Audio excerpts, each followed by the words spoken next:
O envelhecimento da população pode trazer várias oportunidades de negócio e de empregos.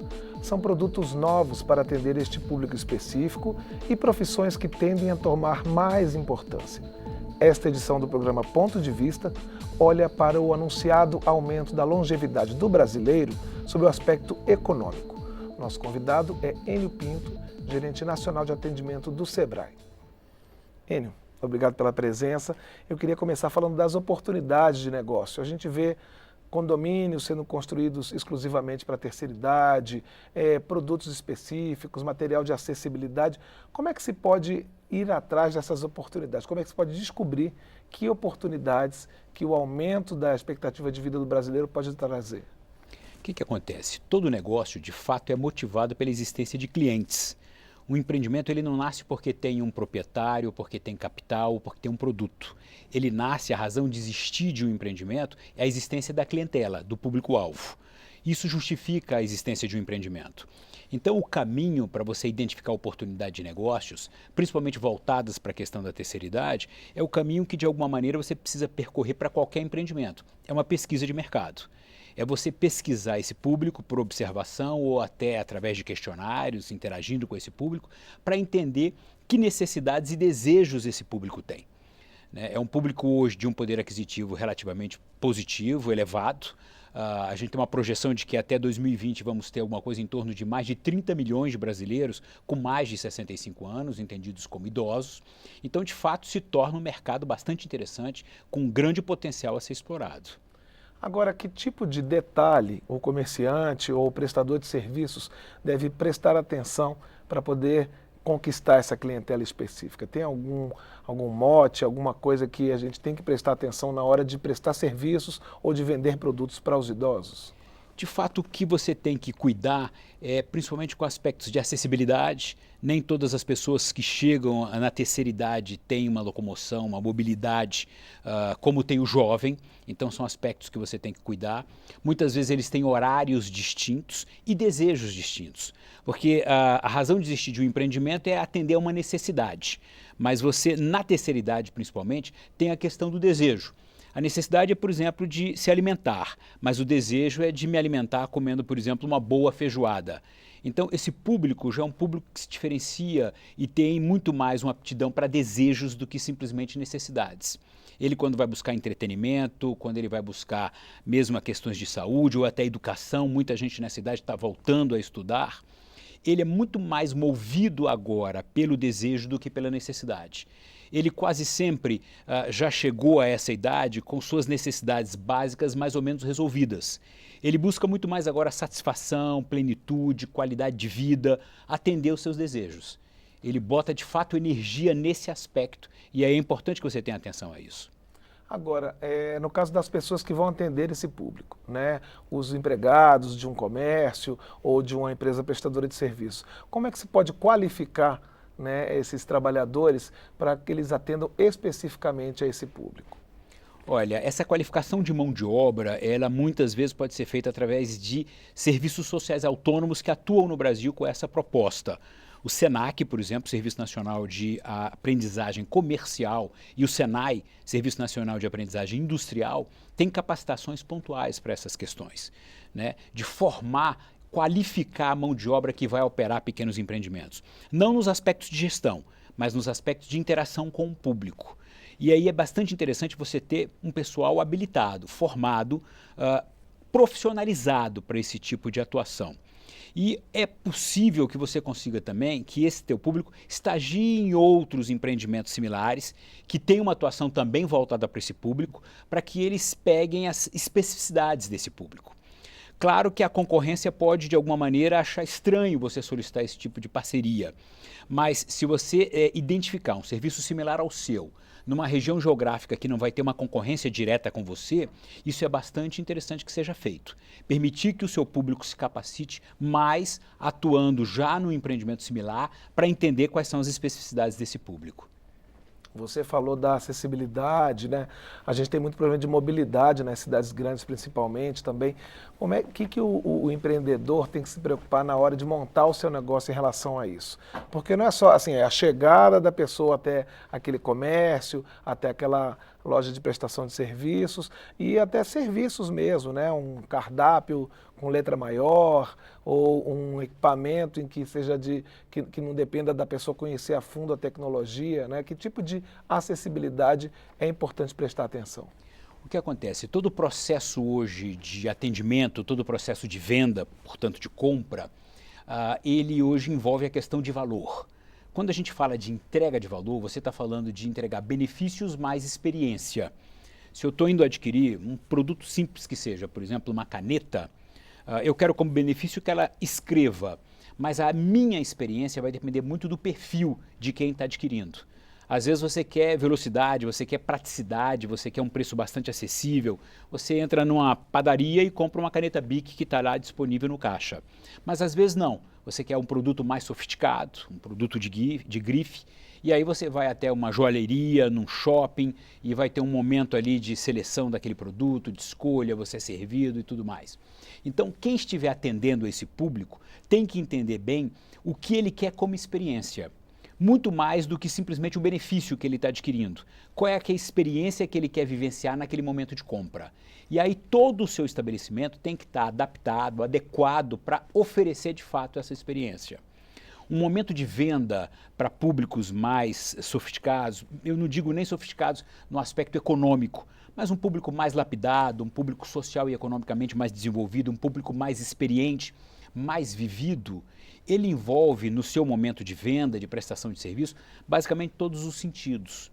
Então, se você está atendendo um público de terceira idade, ele vai comprar pela harmonia de cores, ele vai comprar pelo aroma, ele vai comprar pelo tato, ele vai comprar pelos sons. Então, você tem que adequar não só aos aspectos de acessibilidade, considerando às vezes limitação de locomoção, limitação de utilização de tecnologia, limitação de enxergar a média distância e tudo mais, que já pode ser uma limitação do idoso, mas você tem que se preocupar com toda essa atmosfera de venda também, se de fato você quer estar oferecendo uma experiência interessante para esse público. Ele é um público que já conhece muito, que já viveu muito e que vai ser mais criterioso, mais rigoroso na seleção de quem ele vai estar prestigiando na hora da compra. E aí ele considera tão ou mais do que o benefício do que ele está adquirindo, todo o processo da experiência que ele vai ter no momento daquela aquisição. É um aspecto que eu presto muita atenção na questão do telemarketing, né, que é uma ferramenta muito utilizada hoje em dia para venda principalmente na prestação de serviço. E a gente vê que o idoso tem muita dificuldade com isso. Primeiro porque não ouve direito, então assim, para atender um telefone, e depois assim, uma pessoa que tem o costume de anotar muito, de querer as coisas escritas no papel, então assim, se tem um atendente de telemarketing dizendo para ele, oferecendo um produto, falando das vantagens, falando em valores, às vezes ele fica meio confuso, né? Como é que se pode utilizar essa ferramenta do telemarketing, que ela é eficiente em muitos casos, mas adaptada, por exemplo, para esse público que tem essas dificuldades? Olha, uma dica bastante simples e que é muito utilizada é você colocar idoso para atender idoso, porque aí o processo de empatia é pleno. Ele sabe exatamente as limitações que ele tem e entende as limitações do cliente que ele está abordando. E aí ele vai ter todos os cuidados e às vezes quase que intuitivamente. Ele vai agir dentro do padrão de naturalidade dele e vai ter uma possibilidade de interar de maneira muito satisfatória com o público que ele está atendendo. Agora, nem sempre a opção do telemarketing é um canal adequado para um determinado público, talvez o idoso. E aí talvez seja importante você, às vezes, acioná-lo através do telemarketing e entender junto a esse cliente qual o canal que ele prefere ser atendido. E aí só um primeiro contato ser estabelecido pelo telemarketing e você ter a oportunidade, nesse primeiro contato, de identificar qual é o canal mais adequado, um porta a porta, o próprio correio, onde ele vai ter mais possibilidade de interagir com o que você está querendo ofertar e aí vai ter mais tranquilidade em tomar a decisão de aquisição. Contraditoriamente, tem muito idoso que já está muito enfronhado na internet, nas redes sociais. Esse é um campo em que se pode atuar para poder ter novas oportunidades de negócio e atingir diretamente o idoso? Olha, é surpreendente o percentual de idosos hoje que interage muito bem com tecnologia, né, com o mundo digital. né? Por exemplo, o Banco do Brasil e a maioria dos bancos, mesmo públicos e privados no Brasil, eles migraram para interagir com o seu público através de canais digitais. Hoje quase ninguém vai às agências para consumos rápidos, tirar um extrato, consultar um saldo, mesmo fazer uma transferência, fazer um rápido pagamento. E num primeiro momento, essas lojas, esses pontos de atendimento digital, tinham ali uma pessoa com aquele colete do posso ajudar. E para surpresa dos executivos que tomaram essa decisão de migrar esses serviços mais massificados para o público de terceira idade, o idoso tem assim, se incorporado muito bem ao serviço digital, a esse mundo digital, né? Algumas profissões hoje, Cláudio, por exemplo, a medicina, várias cirurgias hoje são amplamente auxiliadas por conteúdo tecnológico, por tecnologia, são moderados por tecnologia. Então, médicos são uma classe de profissionais que vão até uma idade mais avançada e que hoje tratam da questão tecnológica com muita facilidade. Então, assim, para nossa surpresa, a questão do acesso à internet, dos canais digitais, isso está sendo muito bem digerido pelo público de terceira idade. Até porque a boa parte dele, que já se encontra aposentado e tem mais tempo discricionário, mais disponibilidade de agenda, ele tem procurado na internet um passatempo. Ele tem, acessando a internet, preenchido muito as agendas deles. E hoje tem uma certa facilidade até, para nossa surpresa, uma certa facilidade na utilização desses canais digitais também. Então, hoje, isso tem deixado de ser, para um determinado público de nível social e econômico um pouco mais elevado, uma limitação. A gente falou em tecnologia e eu vejo também que tem muita tecnologia sendo utilizada a favor do idoso, né? Esses botões de pânico, câmeras, né? Essa questão da segurança, de o idoso poder acionar alguém em caso de emergência. Isso também é um nicho que pode ser explorado ainda? De fato, toda a tecnologia tem trabalhado a favor do idoso, não contra. É esse o entendimento que a gente precisa ter, né? E assim, mesmo sites por onde ele tem que interagir, até para poder acessar o governo federal, agendar consultas médicas, entre outras coisas, tem sites com toda a preocupação de acessibilidade. Todo um guia de estilo para letras, cores, funcionalidades, dirigido para esse tipo de público, adequado, adaptado para esse tipo de público. E isso tem sido também uma oportunidade para consultoria. Hoje nós temos vários consultores que fazem o ajuste, a adaptação de sites, de blogs, de canais digitais para a terceira idade. Tem sido uma oportunidade para quem se utiliza dessa ferramenta para interagir com o idoso e tem sido uma oportunidade para prestadores de serviços que ajustam, que customizam esses canais para estar atendendo o idoso. A gente tem muita questão da insegurança das grandes cidades, né? Então, às vezes o idoso prefere fazer as coisas em casa do que ir para a rua, do que se arriscar, a questão da mobilidade, das calçadas. Então, a internet realmente pode ser uma boa aliada da terceira idade, né? O idoso hoje, o indivíduo na terceira idade hoje, tem uma preocupação, um foco em qualidade de vida muito acima da média de qualquer outro tipo de público, que está com a sua energia voltada ainda para outras dinâmicas da vida, né? E o idoso, preocupando-se com a questão da qualidade de vida, ele tenta ao máximo, diferente do que acontecia até pouco tempo atrás, evitar filas, evitar aglomerados. Muitos idosos, de alguma maneira, passavam seu tempo em filas, iam resolver coisas para as pessoas da família porque estavam disponíveis. Hoje o foco do idoso é o aspecto de qualidade de vida. Então ele tenta ao máximo trazer dinamismo para a sua agenda se utilizando de canais digitais, né? E evitando isso que foi comum até pouco tempo atrás. Enio, vou pedir licença, a gente vai fazer um intervalo rápido. Na volta, a gente vai falar de empreendedorismo e das profissões que devem dar uma guinada com o envelhecimento da população. Aguarde só um instante, a gente volta a seguir.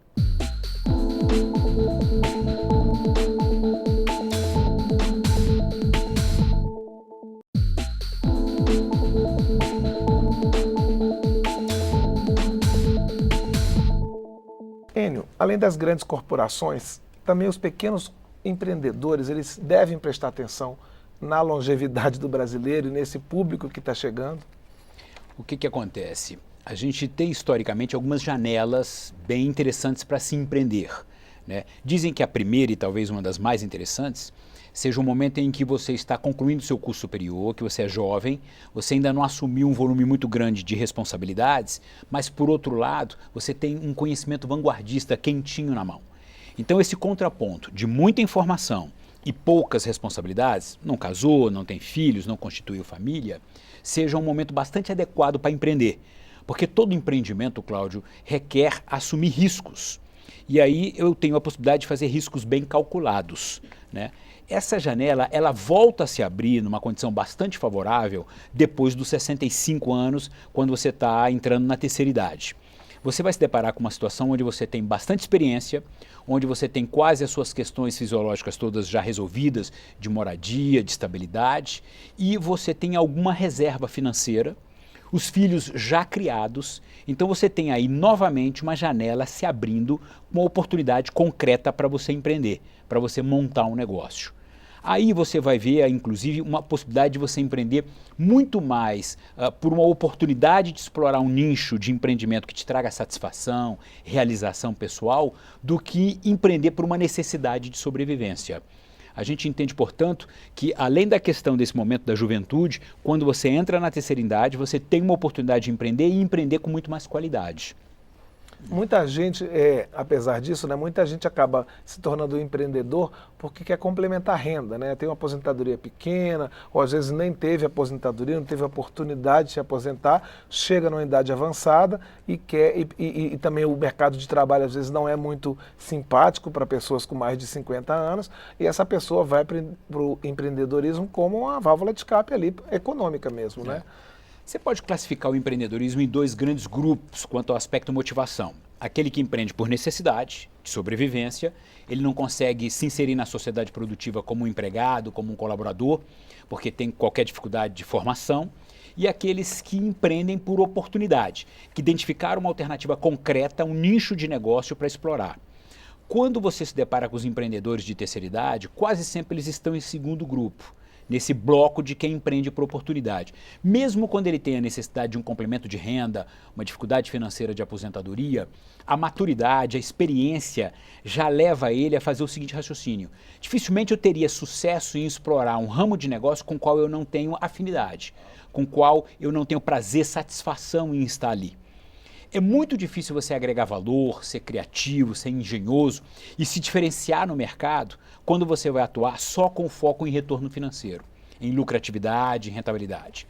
Quando você vai atuar por satisfação pessoal, quando você vai atuar numa área em que você está transformando um hobby, uma coisa na qual você tem prazer, num negócio, numa possibilidade de oferir lucros, você tem aí a possibilidade muito mais concreta de se diferenciar. E esse diferencial, esse ineditismo, essa inovação é que basicamente assegura sucesso empresarial, né? Então o que a gente vê é que a pessoa na terceira idade que vai empreender faz quase sempre uma opção por empreender por uma oportunidade, vinculado a um empreendimento em que ela tem muita satisfação em estar atuando. E uma área que se identifica, uma área que às vezes já teve experiências anteriores. Exatamente, ela deriva uma ocupação no passado que ela teve. Vamos supor, ela trabalhou aí num restaurante, agora ela vai abrir o próprio restaurante, se ela tem prazer nisso. Se ela tem, às vezes, como hobby, cozinhar, ela vai abrir um restaurante para poder exercer ali e também ganhar dinheiro. Eles têm essa pegada muito voltada à satisfação pessoal, à plenitude, à realização, à qualidade de vida. A situação é, se eu vou começar um negócio agora, já nessa idade, eu vou fazer alguma coisa que também me dá satisfação, que também me traz realização pessoal e profissional. O foco não é agora tão somente uma realização financeira. Olha, e eu ainda digo para você o seguinte, depois de muitos anos no Sebrae, quando nos perguntam o que é crítico para o sucesso empresarial, a gente, como profissional, como economista, tende a dizer, olha, é capacitação, é domínio de técnicas de gestão. Mas com o tempo eu posso te assegurar o seguinte, sem você estar atuando num ramo no qual você tem prazer, satisfação, é muito difícil, mesmo que você tenha o domínio de técnicas, você ter sucesso. Porque a gestão de um pequeno empreendimento, diferente do que acontece na gestão de médios e grandes empreendimentos, ela não tem times, ela não tem equipes, ela não tem gerentes, subgerentes, vice-presidentes, você é meio que um faz-tudo. Então, ou você tem satisfação de estar envolvido com aquilo, satisfação em estar interagindo com o seu cliente, com o seu fornecedor, com o seu colaborador, com o seu concorrente, com um consultor, ou dificilmente você vai obter sucesso naquilo. Um pequeno empreendimento não tem hora para começar e para acabar o expediente. Você não desliga dele nem quando está de férias. Ele é que viabiliza a sua vida financeiramente falando. Então, é fundamental essa afinidade com que você vai estar implementando para que você tenha sucesso. E nisso, o indivíduo da terceira idade, já por ter muito mais maturidade que o jovem, por talvez ter menos ambições financeiras e outras ambições, mais com aspectos de qualidade de vida, ele leva bastante vantagem. Falando agora do outro lado, dos negócios para os idosos, né? A gente está vendo, por exemplo, que é uma demanda muito grande por cuidadores, né? Pelas pessoas que acompanham esses idosos, principalmente os idosos que têm alguma limitação de saúde, né? É possível empreender nessa área, por exemplo, uma franquia ou uma cooperativa de cuidadores, né? É possível transformar isso num negócio rentável? De fato, esses profissionais autônomos hoje têm a possibilidade de formalizar esse empreendimento através da figura jurídica do microempreendedor individual. Ele formaliza o empreendimento dele à distância, pela internet, através do portal do empreendedor. Ele faz isso em 10 minutos e completamente gratuito. E ele tem todos os benefícios previdenciários, por exemplo, para estar atuando na formalidade. Esse mercado tem sido muito, muito promissor. E o que é importante é que as pessoas que vão atuar, por exemplo, como cuidadores, além de ter a formação específica para fazer essa atuação, é um curso técnico que te permite atuar como cuidador, tem que ter o entendimento de que vai ter um empreendimento, que vai ter outros aspectos ligados à gestão desse empreendimento, que não é só o operacional, a mão na massa de fazer o trabalho de cuidador. Pois é, nem todo mundo que é um bom técnico é um bom gestor, né? Perfeito, você tem que ter esse entendimento. E para ser um bom gestor hoje, Cláudio, a gente tem 2 campos nos quais você precisa se profissionalizar, se lapidar. O aspecto mais de dominar as técnicas de gestão. Por exemplo, a que preço eu vou prestar o meu serviço? Se eu tenho algum material que eu utilizo na prestação de serviço, quem serão os meus fornecedores? Eu preciso ter um estoque mínimo para isso, eu preciso ter uma agenda, eu preciso ter um lado mais comercial. Enquanto eu estou prestando o meu serviço, meu celular toca com outros clientes. Como é que eu faço o gerenciamento disso tudo? Eu tenho todo esse aspecto de gestão desse empreendimento e eu tenho hoje um aspecto tão importante quanto o de gestão, Cláudio, para o sucesso empresarial, que é um aspecto mais atitudinal, mais comportamental. Para você ter sucesso à frente dos negócios, tão importante quanto dominar técnicas é ter uma atitude, um espírito, um comportamento empreendedor. Empreendedores estabelecem metas, empreendedores são comprometidos, empreendedores têm foco em qualidade, buscam informações para todo o seu processo decisório. Então, para você que quer empreender voltado para a terceira idade ou não, é fundamental que você desenvolva aspectos de gestão e desenvolva aspectos de comportamento, de atitude empreendedora. Agora, no caso dos cuidadores, o que eu vejo é que é uma profissão muito desgastante, né? E você falou uma coisa que me amedrontou, essa história de que a fronteira aí para o microempreendedor é difícil você estabelecer até onde vai a sua jornada de trabalho, até onde começa o seu descanso. Como é que se pode equilibrar isso? Porque nessas profissões, assim, nessas atividades que são mais desgastantes, né? Que a pessoa às vezes passa ali 10, 12 horas por dia cuidando de um idoso e depois para ela desligar, para ela não ficar o tempo todo achando que tem que estar ali, que tem que estar preocupado, né? É um negócio, mas também a pessoa tem que ter a oportunidade de descansar. Como é que você pode equilibrar esses dois lados? O que acontece, Cláudio? De fato, é uma especificidade dessa atuação, dessa profissão. E aí eu volto ao que a gente estava discutindo na questão passada. A importância de você se identificar com a sua atuação, com a sua atividade. Os empreendedores que são de fato apaixonados, Cláudio, aqueles que estão atuando ali motivados por uma oportunidade de servir, eu até digo sempre o seguinte, há um embate quando você vai empreender entre o ser e o ter. O ter, o foco é no retorno financeiro, é na lucratividade, é no fluxo financeiro. O ser não, é no foco em prestar o melhor serviço. E ter o retorno financeiro como uma consequência, como um desdobramento em prestar um bom serviço. Por isso que eu falo, algumas atuações como empreendedores são muito desgastantes, eu diria quase todas. Se você pegar um produto bastante tradicional do empreendedorismo, uma padaria ela abre para o seu público às 6 da manhã, ela fecha às 10 da noite, não tem horário de almoço e é de segunda a segunda. Uma padaria fecha no dia 25 de dezembro e no dia 1º de janeiro. Então, talvez mais do que o trabalho de cuidador, o proprietário de uma padaria tem um desgaste enorme. Então, ele de fato tem que ter muita paixão por aquilo que ele está fazendo. Mas no caso da prestação do serviço, diferentemente do que a gente colocou aí como a padaria, você não tem a quem delegar. Na padaria, eu posso formar um bom gestor. No caso do cuidador, você pode vir depois até ter um pequeno time que presta esse serviço e você ficar mais no back office, você ficar mais na gestão de cuidadores que prestam o serviço para você, né? Mas quando você presta serviços, você tem a limitação do número de horas que você pode trabalhar. Então, assim, a tua agenda fica limitada se você não consegue depois ter alguém prestando o serviço para você, se você não consegue de alguma maneira terceirizar. Quando são empreendimentos ligados a serviço, a sua produção fica limitada aos números de horas disponíveis que você tem para prestar o serviço. Então, de fato, é mais desafiador, mais importante você considerar o fato de ter muita afinidade com aquela atuação. Enio, o que é que experiências internacionais de empreendedorismo dizem para a gente no Brasil? Em relação a todas essas questões que a gente falou, assim, como apostar no empreendimento que você também tem uma afinidade, como enfrentar esses desafios das novas demandas, no caso que a gente está falando aqui de um público de mais idade, mais exigente, que tem que ter especificidades no atendimento. Você tem alguma experiência de internacional? Algum país resolve isso de maneira mais eficiente? A boa prática internacional, Cláudio, até considerando que os países de primeiríssimo mundo, em termos de empreendedorismo, são talvez mais disciplinados, a boa prática sinaliza muito para a questão do planejamento, Cláudio. Hoje a gente tem, por parte dos empreendedores e pelo dinamismo do dia a dia, uma certa ansiedade em cair já no mercado atuando, né? E agora, quando se pensa em atuar voltado para um público de terceira idade, o planejamento ganha assim, contornos mais contundentes, né? Assim, é fundamental que essa sua ideia de empreendimento voltado para esse público passe por algumas etapas de planejamento, né?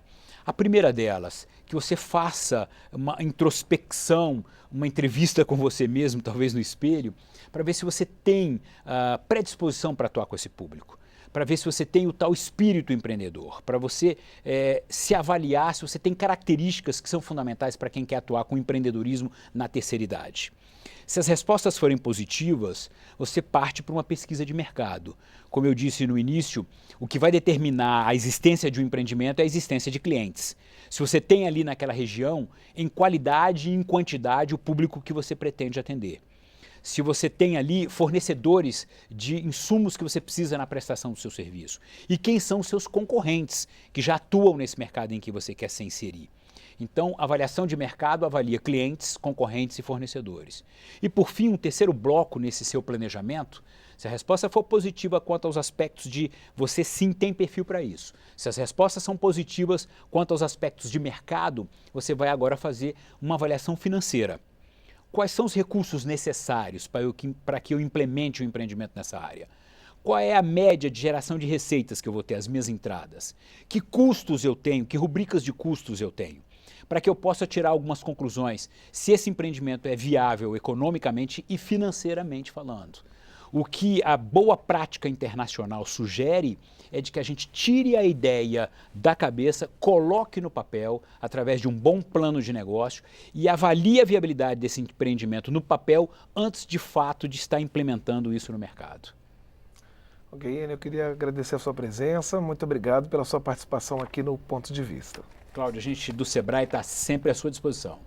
Enio Pinto é o gerente nacional de atendimento do Sebrae. Eu queria agradecer também a você pela audiência. A gente se vê no próximo programa. Até lá!